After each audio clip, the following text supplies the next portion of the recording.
Hello YouTube, welcome back to the channel. So, weekend pickups here. We've got quite a bit number of stuff, some fun variety. Mostly from Ship My Cards. I did get an eBay lot today on Friday. So I'm gonna record this on Friday. It'll be up on the channel on Saturday. So what I'm gonna do is I'm gonna start off with some wrestling stuff. This is the last of it for a while. I think I may have some other stuff coming in later, but it'll be a bit. And then we'll move to some baseball, including some vintage for part of the project I'm working on. So we'll have a couple of cards for that, and then we'll finish off with the Medano with the latest update on that. So let me grab some of the bigger items here first, and let's do that. So this is a pair of the AEW sample sheets, basically the promo sheets that they handed out at various events. I didn't have any of them near me, but some time ago I ordered a pair of them. So you can see there's 9 cards there. Cody Rhodes, Miro, Britt Baker. So you can tell how long ago it was that they took a lot of the stuff. Kenny Omega, Chris Jericho, Hikaru Shida, Sting, the Canvas version, and John Moxley main features. So kind of a neat thing. And then on the back, they've actually got kind of standard backs for most of them, and then the new to collecting, how to collect guide. So a pair of those. Some people have actually sent some of these in for grading. So a lot of these, I would say with the edges, a lot of these get beat up pretty good. So I don't know if I'll do anything with that. As far as that's concerned, it would be kind of neat. But for now, I grabbed a pair of those. Here's some WWE stuff. None of the Prism stuff yet, although I believe I did win one, which probably will be at a future mail date here. So this one is to add to the Buddy Murphy kind of rainbow that I've got going on. So this is the red refractor out of 5. So I have the superfractor, and this is the second rarest one. Still missing a couple. I need the black, I need the gold, and I think the orange is another one that's eluding me for now. So speaking of black refractors, here's another one. So Billy Kay, same year. This is 2020 Topps Chrome. So these two are 2020s. I try to grab some of the black ones where I can, just in general, as long as it's somebody who fits into that criteria of ex-WWE. I try to grab some of these folks. So the black refractors are kind of fun. So those are numbered to 10. Okay, and then we've got some AEW cards here. So UD exclusives from that one. We got the Justin Roberts. Again, I'm still not sure if I want to do anything relating to the set, but nonetheless, I'm picking them up as I go. So here is the, this one should be the Pyro. No, sorry. This one is the Dynamite parallel of Wardlow, who may become a prominent player very shortly. His storyline is starting to play out, and he should be prominent in the pay-per-view. So good timing on these coming in. And this is the Finisher parallel, so it's the F10, so you can see down there. So this is the rarest non-numbered parallel in his regular stuff. And then I've got 2 Britt Bakers here. Now these are actually kind of interesting, so I'll show you the first one. So this one here, this yellow, is actually the Jazzware. So in order to get these, you actually had to buy the action figures. I didn't, but what happened is in the action figures, you've got these little packs. I think it's 3 cards, and they could be any of the 100 cards. And I think they've got a full set parallel, if memory serves me. But otherwise, they look very much the same, except they're in yellow. So hard to tell how uncommon these are, but they're not exactly easy to come by, and it's not an easy way to get them. So just keep that in mind if you're interested in that kind of stuff. And this one's a good one to go along with it. So we've got the UD exclusive out of 100.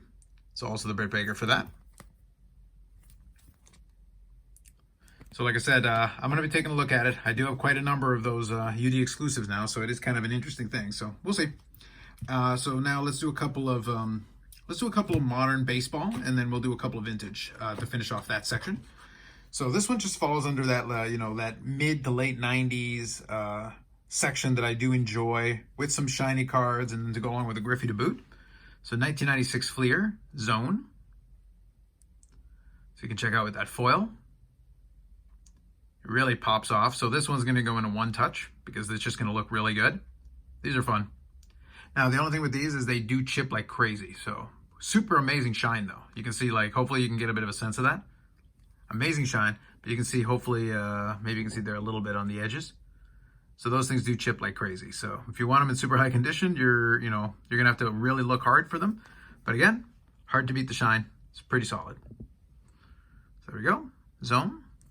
1996 Fleer, and then a pair. I haven't had an edition in a while, so a pair of additions to the 1996 Topps Finest Gold Refractor set that I was working on. So I'm just doing the gold refractors. So speaking of 90 sluggers, Frank Thomas. That's a great one. And the neighbor's doing some renovations, so if it's not a train, it's renovations. So I don't know if you can hear that off in the distance, but just in case. And then we got Barry Bonds. So that's a great pair right there to have as part of additions to that. So slowly chipping away at it. I think I've got about 22 or 23 of them. I think there are 47 of them in the set, so I'm approaching midway. I'm getting close. I'm going to keep an eye out probably for the rest of the year and trying to slowly chip away at these.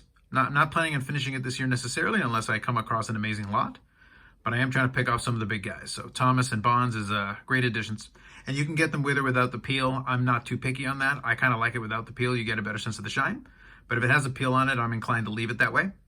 Pretty sweet with the embossing and everything else. Okay, so let's do the vintage here. So mostly additions to the 53 Bowman color project I'm working on, but I do also have this one.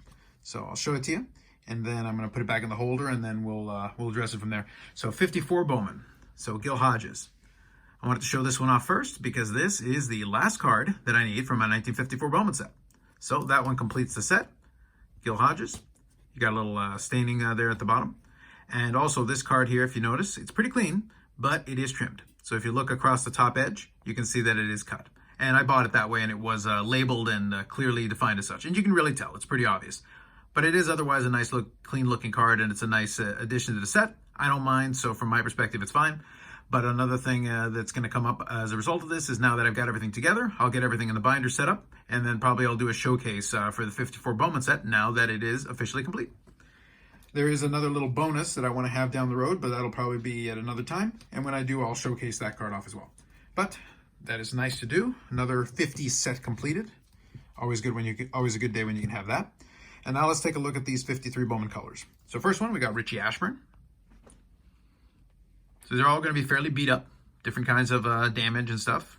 I am trying to be very responsible with the budget on that, but I do want the picture to be reasonably clean, so nicely done. And I'll actually show you kind of something neat on a card that I didn't notice until before. Okay, so Richie Ashburn. And like I said previously, and I'll talk about it more in a future video, I'm focusing a lot on these Hall of Famers and bigger stars of the era because it does make life a little bit easier to only have to grab some of the commons afterwards. How about 53 Bowman color Stan Musial? Why have 4 corners when you can have technically 8?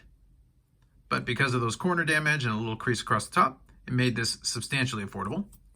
Very reasonable, and otherwise a fairly clean card. Very nice. Okay, how about Roy Campanella? So pretty good group, pretty good lot. Okay. Let's see. Leo DeRocher. And this one is actually an interesting one. I'll show you something with this one in a second. So Leo DeRocher, you can see it's got a little creasing going on. I try to make them, even if it's going to be something that's creased up, I try to have one with decent borders on each side. Try to have a little bit of centering going on. Some of them are going to be off center because there is quite a bit of that. Pretty decent picture. Now, the back is where it's a little bit interesting. So I don't know if you can tell, but on the right side, let me see if I can get that in focus here. There we go, that's better. If you look over on the right side, you can see that it looks like the letters are cut off, and they are. And initially, I was looking at that. I did a little bit of a double take. I hadn't looked into this card too carefully. I actually went on eBay and various sites and went to look at it, and actually this is an issue that comes up a little bit. Even from some graded examples I can find, you're going to see, like you can see the top here is off center. You can find ones where this is not the case. You can find ones where it's a little bit better aligned and the text actually goes all the way to the end without an issue, but on this one it definitely cuts it off. So you can see like right from the first line at the very end, it should say also, but you can see that's cut off. So kind of interesting. I hadn't realized that before. That's kind of neat. So there is some variation to it. So if you ever look any of these up, you can check out the back and you'll see that there is some slight variation in terms of what you'll see as far as whether the write-up gets all the way to the right side. Just kind of something interesting. There are all kinds of things when you start doing some of these sets. Last one for the 53 Bowman color for this mail day is going to be the Warren Spahn. There you go. Love the color images. Boston Braves. Get the uniform color, nicely pops. Again, you do see creases and things. I am trying to keep it within a reasonable rate, but otherwise a pretty clean card. I like that. Some good additions. I should have 1 or 2 more coming in, and when those come in, right now I'm sitting pretty close to 10% of the set. So I'm actually making some decent progress already on the 53 Bowman color. And obviously I had the Mantle the other day on previous mail day. So we're definitely getting there. Slowly chipping away at that. Okay. Now that we got the baseball done, we're gonna finish off here with the Medano, and there's actually quite a bit. First couple of items are actually kind of larger items, but they're also kind of fun items. This first one is kind of, I want to say it's like an advertisement or like a coupon thing. I saw it. I just thought it was kind of interesting. So here it is. So this is a kind of a promotional thing where you've got some coupons over on the right there. So show your support of Mike Modano and join his fan club. $5 ticket to the Stars. So I don't know if this was like a giveaway somewhere or at a game. So the back is blank. There you go. You got Modano with a facsimile signature. Get your sports Hansen style. So there you go. So I'm not sure exactly what this is, but it's kind of a neat addition just the same. Happy to add it. And then this one here is produced. Actually, let me grab this one first. So this one here is just an uncut section of the box bottoms. So the O-Pee-Chee box bottoms. So you've got this one, you got Lemieux, you got Waugh, Al MacInnis, and Modano. Rookie year. It's pretty sweet. You got all different categories here on the back. So it's kind of neat. I needed the Topps version of the box bottom, and I believe I did get that on ComC. So at some point down the road here, I'll get that shipped out. But there you go. Lemieux, Waugh, and MacInnis as well. So pretty sweet. And then this one was the one that I was talking about. Upper Deck actually made this 91-92 to go along with that series. They actually had some of these, I guess, collector's series, like sheet promos.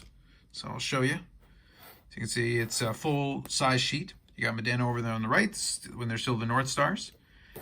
And then right at the bottom, they are numbered to a limited 19,000. So this is 23.79, limited edition. Basil McRae, Alf Dahlen, Bobby Smith, Dave Gagne, Mark Tenorti, the captain at that time, and Modano. Pretty sweet. That's from March 14th, 1992 game. Trade Red Wings versus Minnesota North Stars. Don't know too much about these things, but I know there were things like these out there. I just don't know if they did them for other games and stuff like that, but it's kind of neat, just the same. So there you go. Okay, now on to the cards here to finish this up, and then we'll update the card count. So first one, this one is just one that I've had previously. I had the parallel of it, but this is just a straightforward. This is the Super Team card, I think 94. So you just got the Super Team. You got some nice foil there going on at the bottom. There you go, Super Team card. 1997-98 Pacific Revolution, copper parallel. If you've ever seen the 97-98 Revolutions, these are actually really sweet, design-wise. The parallels are actually a little tricky to come by sometimes, but they look really good. So I'll leave that there as one of the final cards here because it's kind of a fun one. So this one is 0506 MVP Hockey, gold script. Good stuff. Number to 100. This one is from it would have been in the game at the time, 0304 in the game VIP. So this is the jersey. So it's a product that, as memory serves me, came in kind of a tin. I have like a large version of a collage and a couple of other cards from that series. This one is the 2007-2008 SP Game Used Hockey. It's a triple jersey, authentic fabrics. Number 25, Modano Turco and Mike Ribeiro. Here's a tough one. This one is 2014-2015 SP Game Used. This is the Supreme Patches out of 12. Always a fun ad. And this one has a nice pair of patches. This one is 2009-2010 SP Game Used Hockey, Modano and Brad Richards. Number 225. You can see some really nice patches going on with that one. And then that's Richards from the Lightning. So you do get a little bit of variety as far as patches, and the Modano patch is actually quite good. You're getting quite a bit of colors and breaks and stitching. Pretty good combination. Let's do a couple of autograph cards. 0506, authentic fabrics from SP Game Used, Modano and Turco. There were two of these that were actually up on eBay at the same time. These are all sticker autos here. Number 25. I picked this one because the Modano at least had a two-color swatch. So when I have the chance, I try to go slightly nicer with the swatch if I can, if the opportunity presents itself. This one's kind of cool. I'm trying to see, let's see, what's the best way to show on this one? Well, it's not the best. Okay, so this one is from the 07-08 Upper Deck Trilogy Hockey, and this is a dual, so it combos clear-cut autographs. So Modano and Marty Turco. So you can see, obviously, all the way see-through, acetate. I just want to see if I have anything I can use here. Yeah, we'll do that. There you go. Makes it a little bit easier to see. Basically, a white sheet of paper usually helps with that. And it is numbered to 25. So you can see it's machine numbered there. Both on-card autographs on the acetate. Very cool looking card though, I must say. So those are kind of fun from the trilogy. So very neat. Great addition to the collection there. Okay, and the last one here is kind of a fun one as well. I love the shiny card in the back, and this one here was a cool one. I actually put this on my Instagram today, so on Friday you would have seen it. And this is from 2013-2014 National Treasures Hockey. So from Panini's brief foray into hockey, they did do a National Treasures product. And so I'll check out. This is a booklet, so like a jumbo booklet. So you can check out the back there. And then obviously this does fold over. So they were, the seller did give me this top loader, which is actually really great. So you can see you got the nice shiny holographic foil. This is numbered to 10. So you got the jumbo booklet. And on it, you've got a piece of game used, 2-color, very nice, to go along with a nice on-card autograph. So we always appreciate the on-card. We appreciate the Minnesota North Stars homage. And that's just a cool looking card. I understand it's a booklet, but it's one of those things, it looks better in this kind of display. I'm gonna have to put it in the shoebox kind of sideways in order to make the whole thing work, but it is cool. So it is worth it. So let me see, can I actually put this on here? Does it work? Actually, it kind of does. Okay. So I'm going to adjust that, and then we'll do the Medano count and finalize everything from there. Alrighty, that's a pretty good mail day overall. Very happy with a lot of these additions between the wrestling cards, the baseball cards, got a set completed, which is awesome, and then some actually really nice, fun Medanos to add to the collection. So all in all, I was able to add 11 more Medano cards. I'm always careful how I count some of the miscellaneous, some of the stuff like the like that big card, and obviously that little advertisement thing, I didn't really count it towards the count. I'm focusing mainly on cards. So all in all, I've got 2,361 different Mike Medano cards to go along with 245 autographs, including the one on there, and then 557 memorabilia cards, again, including the one there. And then this is always a nice bonus because anything in the late 90s that I can knock off that checklist is getting really small. So anything I can do to knock that off is always a big bonus for me. So very good, fun additions in terms of in the collection. And that's great heading into next week, which will be the expo. So as far as that's concerned, I don't think I'm going to have a regular mail day. I'm not expecting anything in the regular mail. If I do order my last Ship My Cards order, it may be either just before or maybe I'll wait a week and then maybe that can be in the subsequent week because obviously anything I get at the expo will be included as part of those videos. So you can expect to get some videos, at least 1 or 2 from the expo at least for me. And then we'll see if we're able to do anything as far as the live stream is concerned. Anyway, so that's it for this one. More videos coming up on the channel as always. Live streams, generally speaking, on Fridays. This upcoming week will be tricky. I will update on the channel what happens as far as the scheduling. If I'm able to do a live stream, I'm going to try to work that out this upcoming week.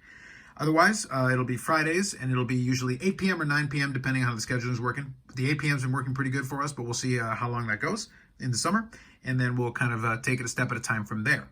Otherwise, like if you like the video, subscribe to the channel. Thanks very much. We'll catch you in the next one.